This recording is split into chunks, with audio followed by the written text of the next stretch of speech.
Hello everyone. Magluluto po tayo ng ginisang alugbati.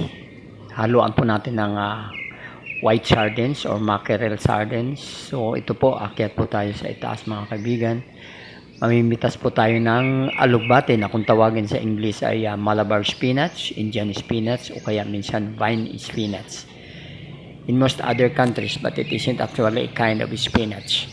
So alam niyo po, ang alugbati napakadali itanim, napakadali tumubo at hindi siya kailangan alagaan masyado mga kaibigan. At the same time napakadaming sustansya ang ating makukuha dito mga kaibigan. At napakasarap po siya ihalo sa mga lutuin natin, mga simpleng ulam. Lalo na sa munggo, favorite ko po ito mga kaibigan. So ito po, mamitas po tayo ng alugbati. Kasi ang tanim kong alugbati umakyat sa bakod and then umakyat na sa puno ng bayabas mga kaibigan. So kailangan umakyat din tayo sa itaas upang makapamitas ng sariwang alugbati or Malabar spinach.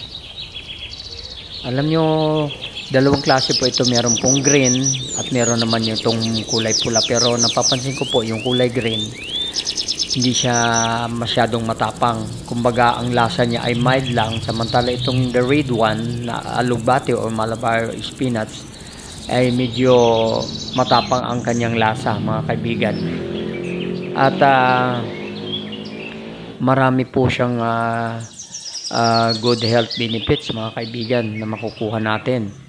You know, ang alugbati are inherently smooth, therefore helpful in alleviating stomach's ulcer. It is safe and healthy to eat for any digestive problems. So, ang alugbati mga kaibigan, nakakatulong po to improve bowel movement. It is enable the body to release toxins from the feces. In addition, the leaves are also known as diuretic. So, marami pong good health benefits ang ating makukuha dito mga kaibigan. At napakalasa po nito. At the same time, murang-mura lang. Kung magtatanim kayo, hindi nyo na kailangan bumili. Hindi siya gaano kamahalan mga kaibigan. 10 pesos makakabili ka na po. Pero kung meron kayong tanim, masipag kayong magtanim sa bakuran, kahit wala kayong lupa, basta't meron kayong mga paso o mga plastic container na hindi na ginagamit, pwede po kayo magtanim nito dahil hindi siya kailangan alagaan masyado.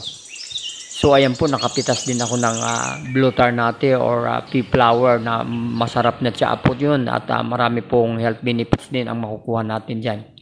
So ayan na po mga kaibigan, iginisa ko na po ang alugbati sa sardinas na mackerel. Napakasarap po niyan. Bawang at sibuyas lamang po. At tulad nung gawain ko dati, ang bawang dinadamihan ko po talaga. Lalo na pag mura ang bawang, damihan nyo po kasi marami din good health benefits ang makukuha nyo sa bawang mga kaibigan. At the same time, mabango po siya. So ayan na po mga kaibigan. Ayan, ang mackerel sardines with alugbati. Napakasarap po nito mga kaibigan. Malasa. At ang pinang-alat ko ay patis. Pero wag masyadong marami dahil hindi natin kailangan ang maalat na pagkain. Yung katamtaman lang mga kaibigan. Mas malasa kasi pag fish sauce ang ginagamit. Pero kung wala naman, pwede nyo gamitan ng asin mga kaibigan. Or tuyo or iodized salt or bagoong. Pwede rin po. Wag lang masyado kasi medyo bawas-bawas tayo sa mga maalat na mga pagkain mga kaibigan. So ayan na po mga kaibigan ang ating ginisang alugbati with mackerel sardines. Ready to eat na po. Again mga kaibigan, thank you for watching at maraming salamat. Please don't forget to subscribe, like, and share. At hanggang sa susunod na ating mga vlogs mga kaibigan. Mga simpleng ulam, mga simpleng lutuin na hindi magastos. Mabilis iluto, pang mabilisan at matipid. Okay, bye-bye everyone and God bless.